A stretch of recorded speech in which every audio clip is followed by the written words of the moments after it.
Hello, I want to take just a few minutes to address a common question in bioinformatics, and that is which programming language is better, R or Python?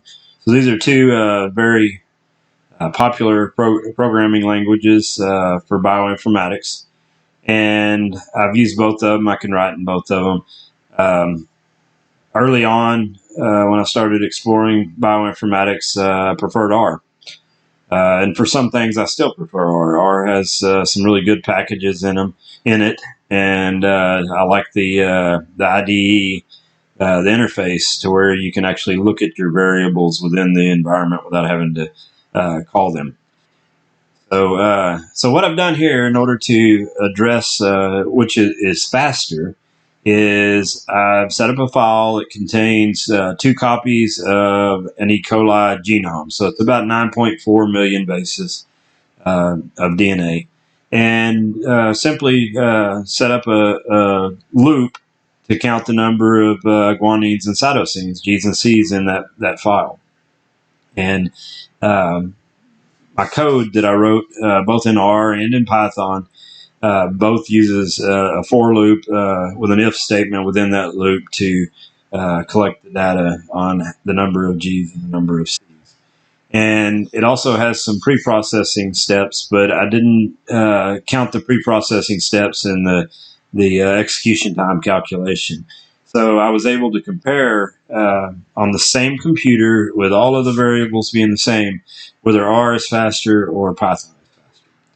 So what I'm going to do is I'm going to run that simulation for you right here in R, and we're going to look at the time execution time in R.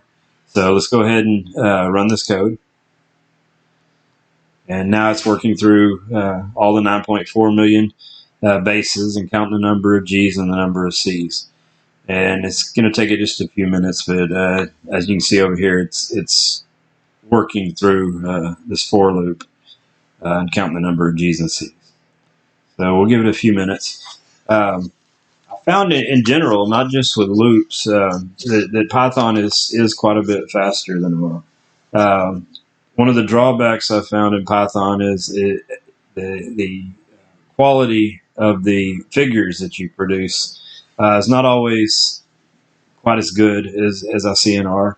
Of course, it depends on the particular package that you use. But R has some really interesting things that it can do that Python, at least to my knowledge, does not have a library to do yet. But let's just see, just in general, which is faster. And we should be almost done running the script in R. Let's give it a little bit more time. As that continues to run, I will mention that my absolute favorite programming language is neither Python or R. I actually prefer Visual Basic, which is a programming language that not as many people use as they once did, but it's what I learned on back in the early 90s, and I really enjoy programming in that language, although I got to write a lot of the code that is included in libraries in Python and R. You got to write it from scratch there a lot of times. Okay, so the R script is done running, and you see that we looked at 9.4 million bases, and of those, 4.7 million are either a G or a C. And this ran for a minute and 35 seconds, or 1.35 minutes, not a minute and 35 seconds. 1.35 minutes to run that. Okay, so let's go over and let's pull up a Python script that I also wrote. Has essentially an apples for apples for loop here. And as you can see, I'm only calculating the execution time between the start time and the end time, which is just the loop that counts the G's and C's. So let's run it in Python.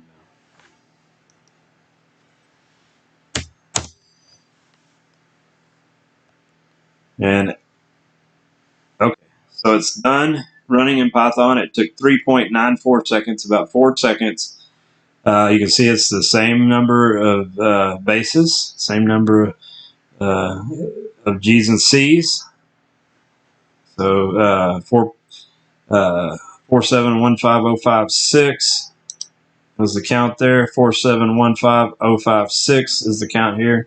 The same number, but yet Python took about 4 seconds, and it took over a minute to run it in R. So it's very conclusive that R is way slower than Python with regards to this for loop. So this is why I've pretty much changed over to Python. A lot of the data sets that I run are very, very large, and that kind of time difference, I just can't afford to run code for that much longer. So I prefer Python. So I hope this helps you make a decision on which programming language you would prefer to use for bioinformatics. And again, I don't want to discount the fact that R is a great programming language. It's a great environment. The IDE is great. It's just quite a bit slower. So I hope this helps you out. I hope it gets you a little further down the line. If these videos help you out, please subscribe to my channel and like the videos.